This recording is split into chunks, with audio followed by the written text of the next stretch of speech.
পার্শ্ব একাদশীর কাহিনী। ত্রেতা যুগে বালি নামে এক রাজা রাজত্ব করেছিলেন। জন্মগ্রহণ করার পরও তিনি দৈত্যদের দৈত্য পরিবার থেকে এসেও আমার প্রতি অত্যন্ত অনুগত ছিলেন। আমাকে সন্তুষ্ট করার জন্য তিনি গৃহকর্মে অগ্নিদান করেছিলেন এবং কিছু বৈদিক গান গেয়েছিলেন। তিনি দ্বিজাত্য ও ব্রাহ্মণদের তাদের প্রতি শ্রদ্ধার জন্য প্রতিদিন বলিদান করতে উৎসাহিত করেছিলেন। কিন্তু এই শক্তিশালী আত্মা ইন্দ্রের সাথে ঝগড়া করে এবং অবশেষে যুদ্ধে তাকে পরাজিত করে। আমি ইন্দ্রকে তার সমগ্র স্বর্গীয় রাজ্য প্রদান করেছিলাম, যা পরে বালি দখল করে। এই কারণে ইন্দ্র এবং অন্যান্য সমস্ত দেবতা এবং অন্যান্য জ্ঞানী পুরুষ ও নারী আমার কাছে এসে বালি মহারাজের বিরুদ্ধে প্রতিবাদ করেছিলেন।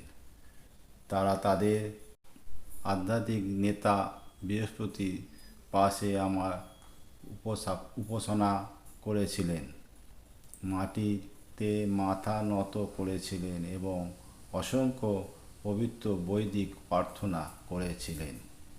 ফলস্বরূপ আমি তাদের আমার পঞ্চম অবতার ব্রাহ্মণদের একজন বামন হিসাবে উপস্থাপন করতে সম্মত হয়েছিলাম। রাজা যুধিষ্ঠির জিজ্ঞাসা করলেন, এ প্রভু, আপনি কেবল একজন ব্রাহ্মণ রূপে আবির্ভূত হয়ে এত শক্তিশালী অসুরকে কিভাবে পরাজিত করলেন? আমি আপনার একনিষ্ঠ ভক্ত, তাই দয়া করে এটি স্পষ্ট করে দিন। পরমেশ্বর ভগবান শ্রীকৃষ্ণকে বললেন, ব্রাহ্মণ হওয়ার সত্ত্বেও আমি একজন ব্রাহ্মণ ছিলাম। আমি ভক্ত রাজা বালির কাছে দান হিসাবে ভূমি প্রার্থনা করতে গিয়েছিলাম।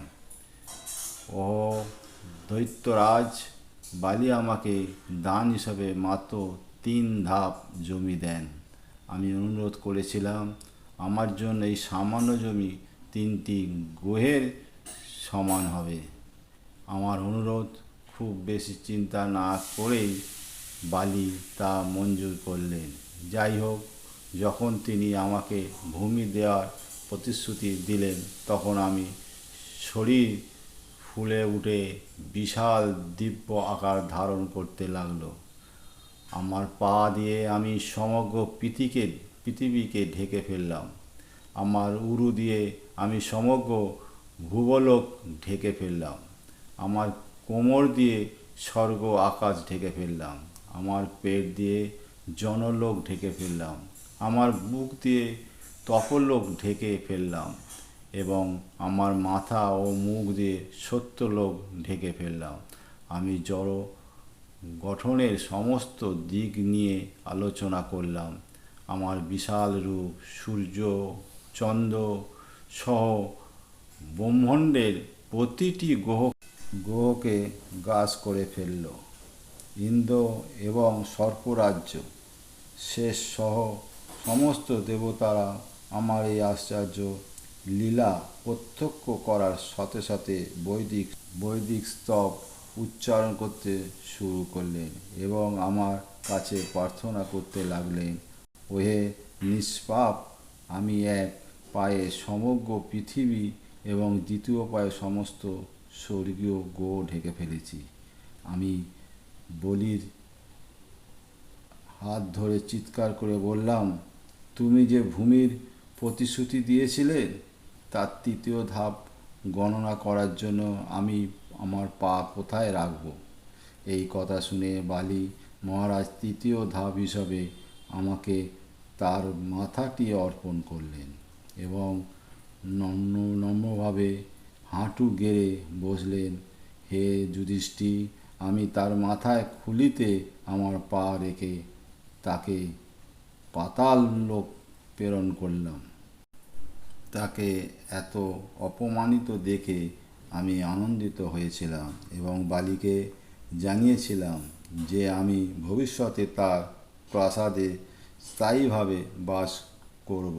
তারপর ভাদ্র মাসে শুক্লাপক্ষে আগস্ট সেপ্টেম্বর পরবর্তিনী একাদশীতে বিরোচনের পুত্র এবং প্রহ্লাদের পৈত্র বালি তার বাড়িতে আমার একটি দেবতার রূপ স্থাপন করেন।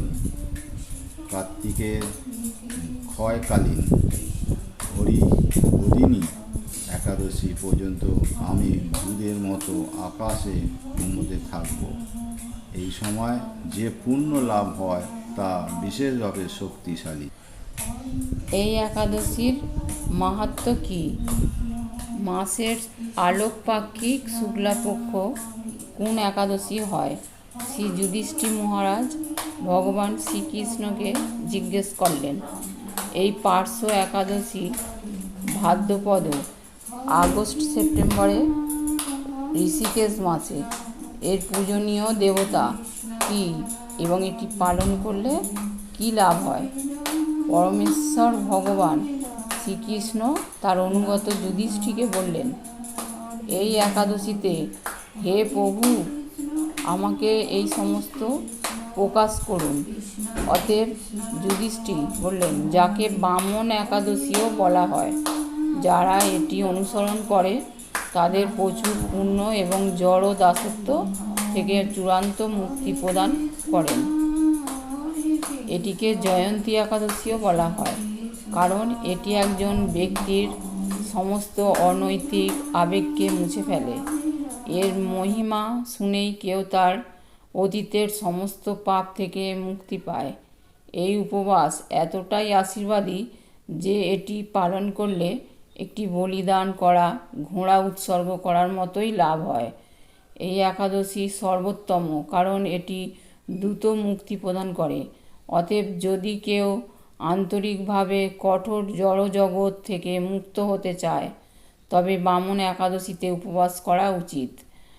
একজন বৈষ্ণব এই পবিত্র উপবাস পালন করার সময় পদ্মের পাপড়ির মতো চোখ বিশিষ্ট বামন রূপে পরমেশ্বর ভগবানকে বামনদেব রূপে উপাসনা করা উচিত। এটি করে তিনি কেবল শ্রীহরিকেই নয়, ব্রহ্মা, বিষ্ণু এবং শিবেরও উপাসনা করেন। যখন তিনি মারা যান, তখন তিনি নিঃসন্দেহে শ্রীহরিধামে প্রবেশ করেন। তিলকের মধ্যে আর কোনো উপবাস পালন করা এত গুরুত্বপূর্ণ নয়। হরে কৃষ্ণ কৃষ্ণ কৃষ্ণ হরে হরে, হরে রাম রাম রাম হরে হরে, হরে